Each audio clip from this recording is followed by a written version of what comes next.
juga Bapak Parlemen Sabar Lumban Tobing hari ini ingin menyampaikan perkembangan kabar dari laporan kami yang kami telah laporkan pada tanggal 12 Juni 2023 mengenai pasal 32 Undang-Undang ITE dan juga perlindungan data pribadi, pasal 67 Undang-Undang 27 tahun 2022, di mana kami telah mendapatkan surat bahwa tanggal 18 Oktober kami telah mendapatkan bahwa adanya pemberitahuan penetapan tersangka kepada Arif Edison yang saat ini pada tanggal 30 kemarin ya, hari Senin telah ditangkap dan hari ini sudah ditahan.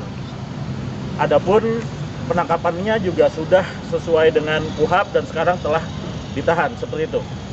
Ya Bang Jon, mungkin gimana Bang Jon akhirnya tertangkap ini?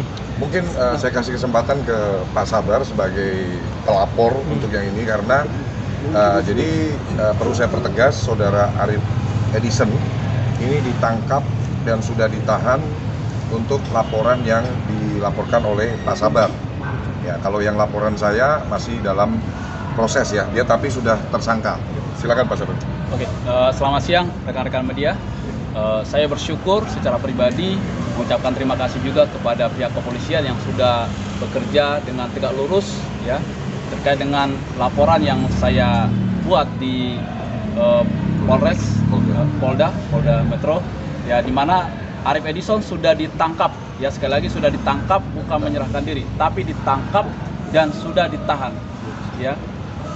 Saya mengucapkan terima kasih juga untuk Pak Maci dan juga Bang Jon LBF yang kita fokus bahwa memang ini menjadi pelajaran yang berharga untuk yang lain ya, untuk berhati-hati dalam menyampaikan informasi apalagi yang bukan haknya ya, yang bukan haknya membuka data, menyebar data informasi pribadi. Dan secara pribadi saya sangat keberatan dengan dibukanya data informasi pribadi saya ke pihak yang publik.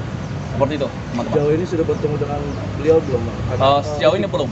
Belum. Ya. Maksudnya tujuannya dia membuka data tersebut? Saya belum tahu. Bang Jon, ada merasa puas akhirnya ditahan ditangkap juga, gimana nih Bang Jon? Ya, Assalamualaikum warahmatullahi wabarakatuh. Saya Jon LBF sangat mengucap syukur kepada Allah Subhanahu Wa Taala, kebenaran ditunjukkan ya, yang seperti yang disampaikan tadi oleh Bapak Maci Ahmad selaku kuasa hukum kami dan Pak Sabar selaku pelapor atas Arif Edison yang alhamdulillah akhirnya sudah ditangkap dan ditahan. Jadi artinya kalau ditangkap kan dia dijemput ya, kemudian statusnya sudah menjadi tahanan ya, artinya udah pakai baju oranye gitu kan ya. Ini untuk apa sih teman-teman, kok Pak Sabar, Jon LBF mau sih repot-repot memperkarakan ini ya?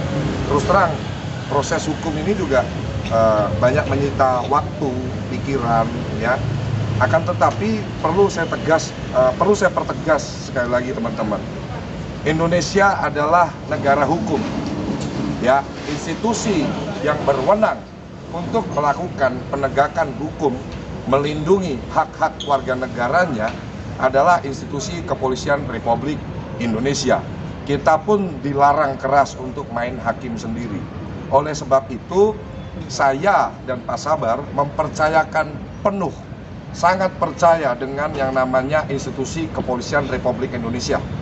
Ya, dan terbukti laporan kami tidak nol besar seperti yang disampaikan Arif Edison di awal-awal.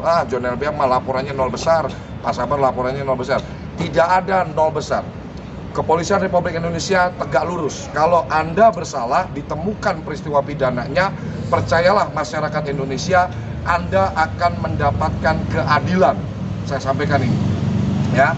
Jadi Arif Edison ini ditangkap dan ditahan atas dugaan pasal 32 Undang-Undang ITE ya, di mana yang bersangkutan ini tanpa hak mentransmisikan data-data pribadi Pak Sabar dan saya ke area publik. Jadi data-data private dipublish ke area publik. Itu jadi konsumsi publik. Gitu ya teman-teman. Kalau yang saya dapat informasinya dari Pak Maci selaku kuasa hukum saya, ini ancamannya tidak main-main teman-teman. Ancaman Maksimal 10. penjaranya ini maksimal 10 tahun penjara. Gitu ya teman-teman. Ini sangat penting, bisa menjadi lagi catatan sejarah untuk pembelajaran ke publik, ke masyarakat, khususnya generasi milenial yang sekarang lagi heboh-hebohnya media sosial, ada TikTok, ada Instagram dan lain-lain. Ya, ini akan nanti pemberitaan ini tolong disebarluaskan untuk masyarakat Indonesia sehingga banyak publik yang teredukasi. Oh, ternyata ini benar-benar dilarang loh. Data pribadi itu nggak boleh asal di-share ke publik tanpa persetujuan, tanpa hak. Ya, sehingga generasi muda khususnya milenial dan seluruh masyarakat Indonesia bisa belajar dari pelajaran ini dan tidak melakukan hal-hal serupa di kemudian hari. Saya sampaikan teman-teman semuanya, untuk masyarakat Indonesia juga, tolong kita mulai hari ini, mulai detik ini perbanyak karya, banyakin kerja, ya nggak usah cari-cari masalah sama orang lain gitu. Ngapain sih gitu? Hidup yang paling enak itu ketika kita tidak punya masalah sama orang lain. Ya, dunia ini terlalu sempit ketika kamu banyak teman. Tapi dunia ini menjadi sangat luas ketika kamu banyak musuh. Gak tahu musuhmu di mana aja gitu. Tapi kalau kamu punya banyak teman, lagi nongkrong, oh ternyata kamu temennya si ini ya, oh iya ya, sempit banget, selebar daun kelor aja. Tapi kalau lu perbanyak musuh, ya dunia ini luas, jadi was-was kita kemana-mana. Waduh, ada nggak di sini musuh saya? Ada nggak di sini musuh saya? Kayak gitu teman-teman ya. Jadi saya berharap ini benar-benar saya mau, dan Pak Sabar benar-benar mau meluangkan waktu untuk ngurus masalah ini, untuk benar-benar memberikan edukasi terhadap masyarakat Indonesia. Ya, bijaklah dalam bermedia sosial. Media sosial itu butuh yang namanya rasa tanggung jawab, memiliki kebijaksanaan, memiliki kedewasaan. Jadi sebelum Anda memposting, sebelum Anda membagikan itu di media sosial, Anda timbang-timbang dulu, Anda cari dulu referensi, Anda cari dulu literatur-literatur yang bisa meyakinkan bahwa ini boleh Anda posting, ini tidak boleh Anda posting. Kurang lebih demikian. Bang John, mungkin